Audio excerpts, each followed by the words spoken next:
नमस्कार दोस्तों, स्वागत है आपका इस प्रैक्टिस सेशन में। ये जो प्रैक्टिस सेशन है वो पुराने वाले सेशंस का कॉन्टिन्यूएशन है। इससे पहले भी हम लोग कई प्रैक्टिस सेशंस चला चुके हैं, तो आप प्लेलिस्ट से जाकर उन वीडियोस को चेक कर सकते हैं। वीडियोस में आपको मिल जाएंगे। इसके साथ साथ अगर आप कोर्सेज चाहते हैं तो फ्री में सारे कोर्सेज प्लेलिस्ट में अवेलेबल है, आप वहाँ से भी देख सकते हैं। डिस्क्रिप्शन बॉक्स में उन सब का लिंक अवेलेबल है, वहाँ आपको प्राप्त हो जाएगा। इसके साथ ही आप इसका पीडीएफ अगर चाहते हैं तो हमारे व्हाट्सएप और टेलीग्राम ग्रुप से जुड़ सकते हैं, जिसके लिए लिंक्स भी डिस्क्रिप्शन बॉक्स में है, आप वहाँ चेक कर सकते हैं। हर दिन हमारे क्लास का शेड्यूल आपको इस इंस्टा चैनल पे मिल जाएगा, आप वहाँ प्राप्त करिए। साथ ही साथ इस चैनल को सब्सक्राइब करें अगर आप अभी तक नहीं करे हैं तो, और साथ ही साथ हर ज़रूरतमंद को शेयर ज़रूर करिएगा, ताकि जो भी बच्चे हैं इस एग्ज़ाम की तैयारी कर रहे हैं वो अपने आप को यहाँ से फ्री कंटेंट पाकर प्रिपेयर कर सके। आपका लाइक और कमेंट जो होगा वो हमें मोटिवेट करता है और बेहतर करने का। इस चैनल को बेहतर बनाने के लिए हमें आपकी मदद की आवश्यकता है। आप हमें दान ज़रूर दीजिए, 1 रुपया या जितना भी सामर्थ्य हो आप कर सकते हैं, हम इसके लिए भी आभारी रहेंगे। आइए पहले प्रश्न की तरफ चलते हैं। कहता है which of the following is a programming paradigm, यानी इसमें से कौन सा जो है वो प्रोग्रामिंग का एक एग्जाम्पल है या प्रोग्रामिंग मॉडल का एक एग्जाम्पल है। तो अगर हम बात करें, ऑब्जेक्ट ओरिएंटेड जो है ये एक प्रोग्रामिंग लैंग्वेज का पैराडिज्म है, जिसपे हमारा C++ टिका पड़ा है और जो हमारे एग्जाम का पार्ट भी है। वाटरफॉल क्या है? तो ये सॉफ्टवेयर टेस्टिंग मॉडल है। वाटरफॉल क्या है? ये सॉफ्टवेयर टेस्टिंग मॉडल है। 5 मॉडल्स होते हैं, उसमें से एक जो है वाटरफॉल मॉडल है। नेक्स्ट प्रश्न की तरफ चलेंगे। नेक्स्ट प्रश्न कहता है in procedural programming programs are organized as. जो प्रोसीजरल प्रोग्रामिंग होता है उसमें प्रोग्राम्स को कैसे ऑर्गेनाइज करते हैं? तो हमेशा ध्यान रखिएगा, जो प्रोसीजरल प्रोग्राम्स हैं उसमें हम प्रोग्राम्स को फंक्शन के तौर पे ऑर्गेनाइज करते हैं या प्रोसीजर्स के तौर पे ऑर्गेनाइज करते हैं। फंक्शंस क्या होते हैं? Small programs. जो छोटे छोटे प्रोग्राम्स होते हैं हम उनको क्या बोलते हैं? फंक्शंस होते हैं। तो ये हमारा आंसर हो जाएगा, फंक्शंस एंड प्रोसीजर्स। नेक्स्ट प्रश्न कहता है top down design is associated with. Top down design क्या होता है? तो आप प्रोग्राम को ऊपर से इवेलुएट करते करते नीचे की तरफ आते हैं, इसको हम लोग कहते हैं टॉप डाउन। दूसरा होता है एक बॉटम अप अप्रोच, जहां नीचे से ऊपर की तरफ हम लोग प्रोग्रामिंग लैंग्वेजेस में काम करते हैं, यानी सबसे पहले नीचे वाले पार्ट को इवेलुएट करेंगे, फिर उससे ऊपर, फिर उससे ऊपर, फिर सर तक जाते हैं। तो top down design is associated with. Top down design जो है वो किससे संबंधित है? तो प्रोसीजरल प्रोग्रामिंग लैंग्वेज से संबंधित है।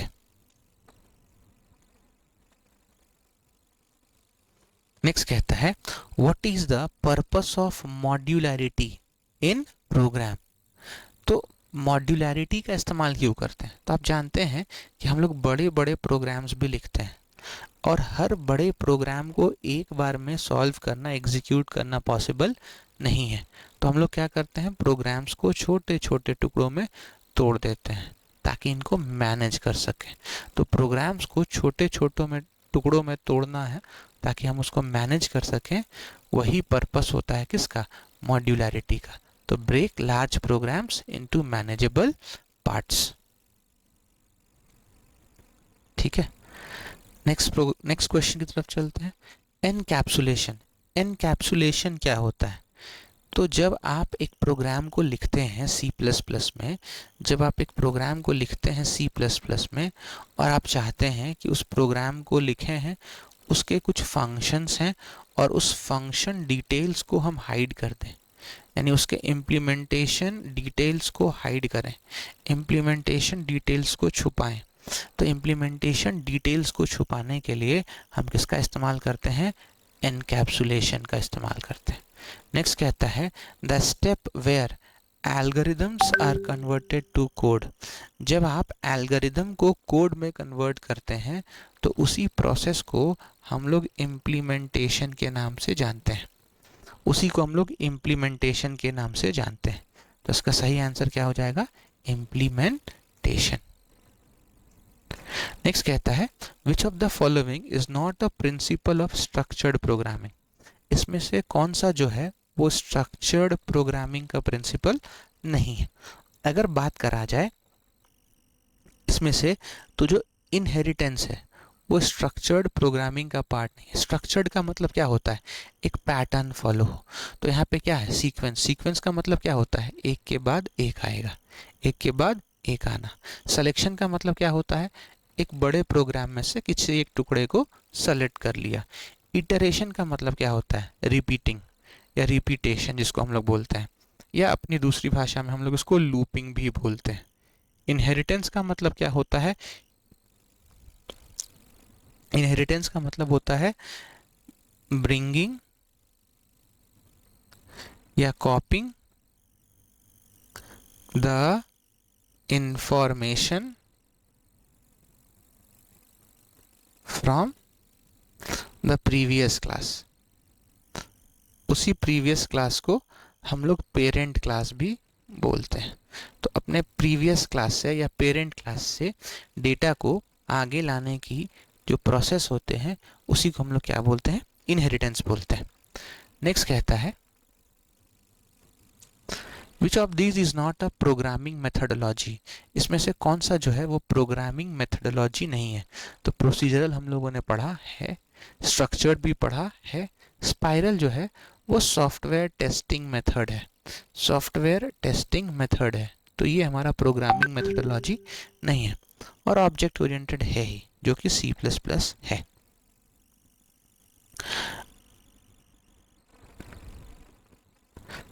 नेक्स्ट कहता है which method emphasises code reusability and abstraction.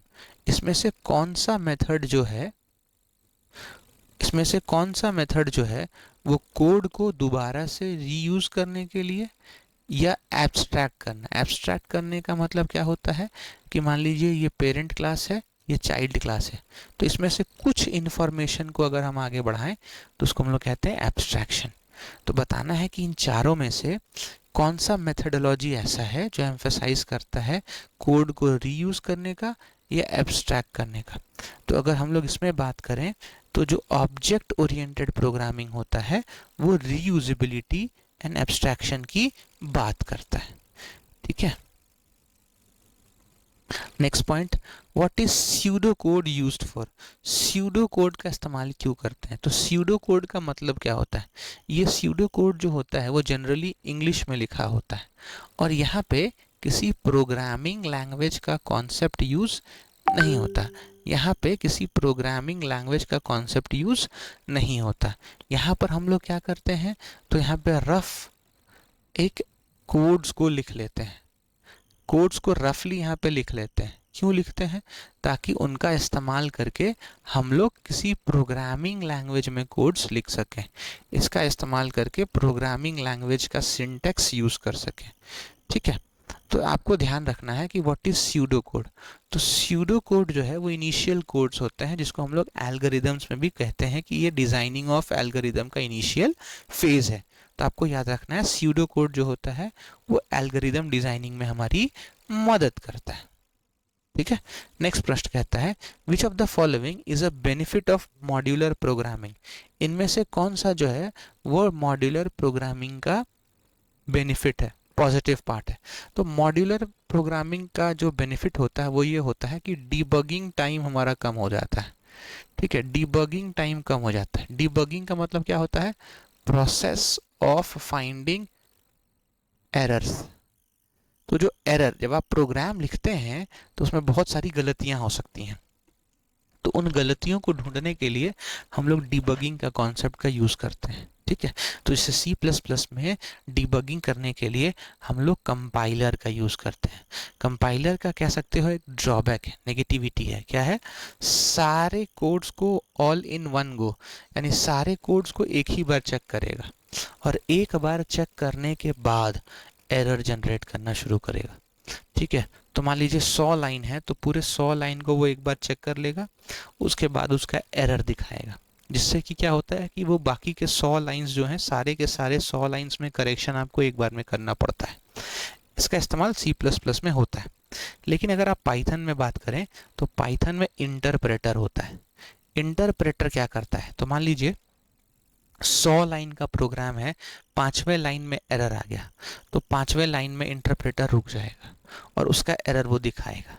आप जब उस एरर को सही कर लेंगे तब फिर से वापस से वो 1 से स्टार्ट करेगा चेक करना और आगे बढ़ेगा। मान लीजिए 10वें लाइन में फिर आ गया तो फिर वहाँ रुक जाएगा, आप उसको सही करिए, फिर फर्स्ट लाइन से स्टार्ट होगा। तो लाइन बाय लाइन जो होता है, लाइन बाय लाइन जो होता है वो कौन चेक करता है, पाइथन चेक करता है।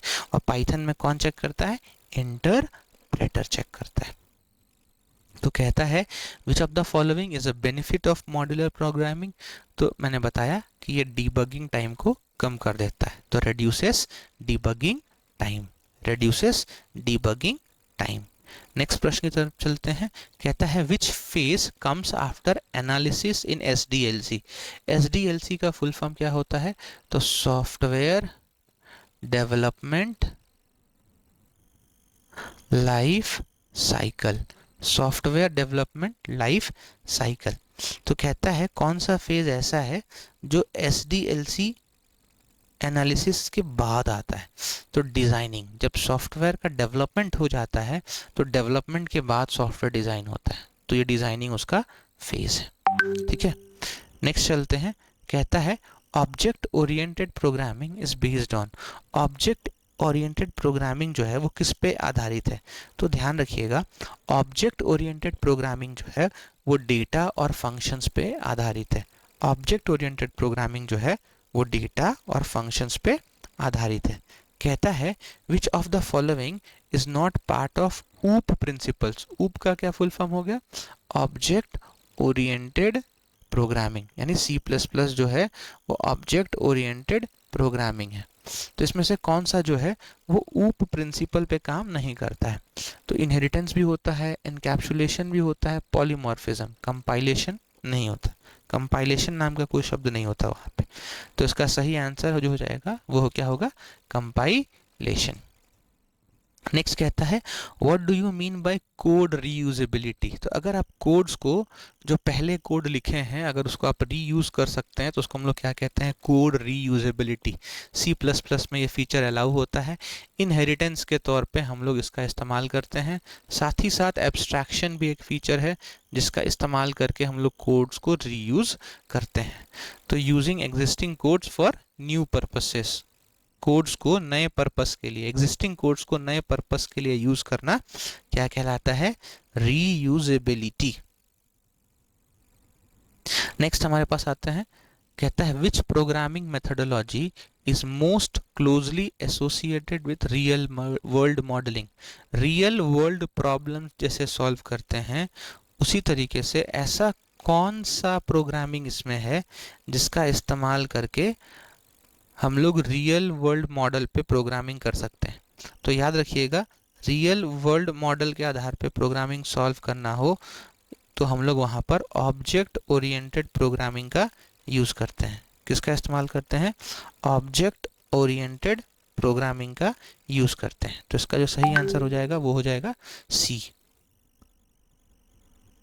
ठीक है, ऑब्जेक्ट ओरिएंटेड प्रोग्रामिंग का यूज़ करते हैं। आई होप आप लोग को चीज़ें समझ में आ रही होंगी। नेक्स्ट कहता है the act of checking a program for errors. Error check करने का जो प्रोसेस होता है उसको हम लोग क्या बोलते हैं, डीबगिंग। एरर चेक करने का जो प्रोसेस होता है उसको हम लोग क्या बोलते हैं, डीबगिंग।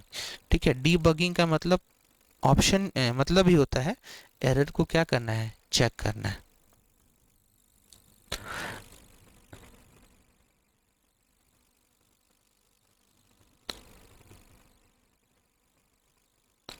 ठीक है, आई होप कोई डाउट होगा तो आप ज़रूर बताइएगा मुझे कि हाँ नहीं समझ में आ रहा है, या और भी कोई समस्या हो तो हम लोग उसको शॉर्ट आउट करेंगे। ठीक है, आगे चलते हैं। नेक्स्ट प्रश्न हमारे पास है the main feature of functional programming is. Functional programming का मेन यूज़ क्या होता है, तो सबसे बड़ी बात होती है कि फंक्शनल प्रोग्रामिंग में हम लोग किसका यूज़ करते हैं, फंक्शंस का यूज़ करते हैं, ठीक है। और उस फंक्शन का कोई स्टेट नहीं होता है, यानी फंक्शन को हम लोग अपने अकॉर्डिंग क्रिएट करते हैं, अपने अकॉर्डिंग रिटर्न वैल्यू सेट करते हैं, सब कुछ हमारे अकॉर्डिंग यानी यूज़र के अकॉर्डिंग होता है। तो use of functions without state जो है वही एक फीचर है यहाँ पर फंक्शनल प्रोग्रामिंग का। नेक्स्ट कहता है in structured programming the control structures are. Structured programming में कंट्रोल कैसे करते हैं, तो सबसे पहले हम लोग क्या बनाते हैं, एक सीक्वेंस बनाते हैं। सीक्वेंस के बाद हम लोग क्या करते हैं, उसी के अकॉर्डिंग सिलेक्शन कर कर प्रोग्राम्स को रन कराते हैं, और ज़रूरत पड़ने पे किसी एक हिस्से को बार बार लूप के फॉर्म में यानी इटरेट भी कर सकते हैं, लूप के फॉर्म में चला सकते हैं। तो सही जो होगा वो क्या होगा, सीक्वेंस, सिलेक्शन और इटरेशन। नेक्स्ट करता है which is not a structured oriented programming language. इसमें से कौन सा जो है वो स्ट्रक्चर्ड ओरिएंटेड प्रोग्रामिंग लैंग्वेज नहीं है। तो याद रखिएगा कोबोल जो है वो एक स्ट्रक्चर्ड प्रोग्रामिंग लैंग्वेज नहीं है, ठीक है। अब इसका फुल फॉर्म का क्या होता है, तो इसका फुल फॉर्म क्या होता है, याद रखेंगे, common business oriented language, common business oriented language, ठीक है। तो कोबोल जो है वो स्ट्रक्चर्ड प्रोग्रामिंग लैंग्वेज नहीं है, लेकिन ये हाई लेवल प्रोग्रामिंग लैंग्वेज है, ठीक है। आगे चलते हैं, कहता है which principle allows an object to take many forms. तो एक कौन सा सिद्धांत है जो ऑब्जेक्ट को अलग अलग फॉर्म्स में या बहुत सारे फॉर्म्स में एग्जिस्ट करने का मौका देता है, तो उसी को हम लोग कहते हैं पॉलीमॉर्फिज्म। पॉलीमॉर्फिज्म जो होता है वो एक प्रिंसिपल है जो ऑब्जेक्ट को अलग अलग फॉर्म्स में एग्जिस्ट करने में मदद करता है। नेक्स्ट कहता है the act of hiding complexity in ऊप इज कॉल्ड, यानी ऑब्जेक्ट ओरिएंटेड प्रोग्रामिंग में जो कॉम्प्लेक्सिटी आते हैं उस कॉम्प्लेक्सिटी को छुपाने का जो तरीका होता है वो क्या होता है, एब्स्ट्रैक्शन, ठीक है। तो जो कॉम्प्लेक्स कोड्स हैं, कॉम्प्लेक्स कॉन्सेप्ट्स हैं, उनको हम लोग एब्स्ट्रैक्शन के माध्यम से छुपा भी सकते हैं। नेक्स्ट कहता है which method is most suited for small and quick projects. छोटे और स्मॉल प्रोजेक्ट्स को बनाने के लिए किस मेथड का यूज़ करते हैं, तो अजाइल मेथड्स का यूज़ करते हैं, अजाइल मेथड का यूज़ करते हैं।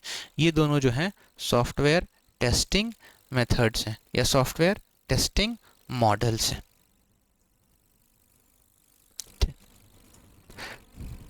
ठीक है। नेक्स्ट कहता है क्लास क्या होता है, तो क्लास जो होता है वो एक ब्लूप्रिंट होता है ऑब्जेक्ट का। तो ऑब्जेक्ट का जो ब्लूप्रिंट होता है यानी ऑब्जेक्ट कैसा होगा हमारा, ये बताने का काम जो होता है वो कौन करता है, क्लास करता है, ठीक है। आगे चलते हैं, which of the following supports the concept of inheritance. इसमें से कौन सा है जो इनहेरिटेंस के कॉन्सेप्ट को सपोर्ट करता है। तभी थोड़ी देर पहले बात हुई थी, इनहेरिटेंस के कॉन्सेप्ट को सपोर्ट करने वाला जो होता है वो क्या होता है, सी प्लस प्लस। कौन होता है, सी प्लस प्लस। नेक्स्ट प्रश्न की तरफ चलते हैं, कहता है कि विच ऑफ द फॉलोइंग या विच programming paradigm uses immutability and pure function. इसमें से कौन सा जो है वो इम्यूटेबिलिटी एंड प्योर फंक्शन का इस्तेमाल करता है, ये आपको बताना है। तो अगर इसमें बात करें इम्यूटेबिलिटी एंड प्योर फंक्शन की, तो जो फंक्शनल पैराडिज्म होता है वो इम्यूटेबिलिटी एंड प्योर फंक्शंस की बात करता है। इम्यूटेबल का मतलब क्या होता है, जिसको हम लोग अपडेट ना कर सकते हैं। इम्यूटेबल का मतलब होता है जिसको हम लोग अपडेट ना कर सकते हो, चेंज ना कर सकते हो। म्यूटेबल क्या होता है, यानी जिसका डेटा अपडेट किया जा सके। जिसका डेटा अपडेट कर सकते हैं वो क्या हो गया, म्यूटेबल। इम्यूटेबल का मतलब होता है data cannot be changed, data cannot be changed. तो जो डेटा चेंज नहीं कर सकते वो क्या है, इम्यूटेबल। तो किसको इम्यूटेबल नहीं बना सकते, यानी किसका डेटा अपडेट नहीं कर सकते हैं, तो फंक्शन का। अब फंक्शन का जो एस्पेक्ट है, एक फंक्शन क्या करेगा, मान लीजिए आप एक फंक्शन बनाए प्लस करने के लिए, तो वो प्लस ही करेगा, ठीक है। अगर आपको अपडेट करना है तो फिर फंक्शन को जाकर अपडेट करना पड़ेगा। फंक्शन को कॉल करने के बाद आप अपडेट नहीं कर सकते। वहाँ पर आप अपडेट सिर्फ क्या कर पाएंगे, वेरिएबल्स, वैल्यूज़, ठीक है। तो फंक्शन के कार्य को अपडेट नहीं कर सकते। फंक्शन के कार्य को करने के लिए क्या करना पड़ेगा, फिर मेन प्रोग्राम में आपको चेंजेस बनाने पड़ेंगे। कहता है the principle of divide and conquer is best used in, divide and conquer का रूल कहाँ यूज करते हैं, तो स्ट्रक्चर्ड प्रोग्रामिंग लैंग्वेज में करते हैं। नेक्स्ट कहता है which of the following is not a benefit of using oops, इसमें से कौन सा जो है वो ऊप्स का बेनिफिट नहीं है, तो कोड रीयूजेबिलिटी, हम लोग पढ़ा कोड रीयूजेबिलिटी अलाउड है। दूसरा एनकैप्सुलेशन, ये भी अलाउड है। ये टाइट कपलिंग जो है वो अलाउड नहीं है। डेटा हाइडिंग ये भी अलाउड है। तो इसका सही आंसर हो जाएगा कौन सा बेनिफिट नहीं है, टाइट कपलिंग। नेक्स्ट कहता है in programming cohesion refers to, programming में कोहेशन क्या होता है, तो ये जो होता है एक मॉड्यूल, मान लीजिए एक मॉड्यूल है, एक हम मॉड्यूल लिखे हैं, ये मॉड्यूल जो है कितना काम कर सकता है, कितने लेवल तक काम कर सकता है, ये बताने का जो काम करता है वो कौन करता है, कोहेशन। तो degree to which a module performs a single task, एक सिंगल टास्क को करने के लिए मॉड्यूल जो कर सकता है उसी को हम लोग क्या बोलते हैं, कोहेशन बोलते हैं। आई होप आपको ये चीज़ें समझ में आ रही होंगी। आज की क्लास में हम लोग यहीं तक रखेंगे, अगली क्लास में जब मिलेंगे तो यहीं से आगे चलेंगे। तब तक आपसे रिक्वेस्ट है कि इस चैनल को लाइक शेयर सब्सक्राइब ज़रूर करिए, कमेंट करिए और फीडबैक देके बताइए और बेहतर क्या चाहते हैं। अगर आपको कंप्लीट कोर्स चाहिए तो उसके लिए हमारे पास डिस्क्रिप्शन बॉक्स में कोर्सेज हैं, आप वहाँ से देखकर पढ़ सकते हैं। उसके लिए आए पूरा फ्री है, कोई पैसे देने की आवश्यकता नहीं है। इस नंबर पे हमारा व्हाट्सएप और टेलीग्राम ग्रुप है, आप वहाँ से जुड़कर इसका पीडीएफ भी प्राप्त कर सकते हैं। हमें इंस्टा पे फॉलो करके हर दिन का शेड्यूल चेक कर सकते हैं कि कौन सा टॉपिक किस क्लास में कब चल रहा है। साथ ही साथ हम आपसे रिक्वेस्ट करेंगे कि हमारे चैनल को इंफ्रास्ट्रक्चर के तौर पे, टेस्ट सीरीज़ के तौर पे और बेहतर बनाने के लिए हमें धनराशि की आवश्यकता है, ठीक है। तो आपसे रिक्वेस्ट है कि आप हमें डोनेट ज़रूर करिए। आपका 1 रुपया भी जो डोनेशन होगा वो होगा हमारे लिए आभारी होगा, हम उसके लिए आपके ऋणी बने रहेंगे। फिर मिलेंगे, तब तक अपना ध्यान रखिए। जय हिंद, जय भारत, वंदे मातरम।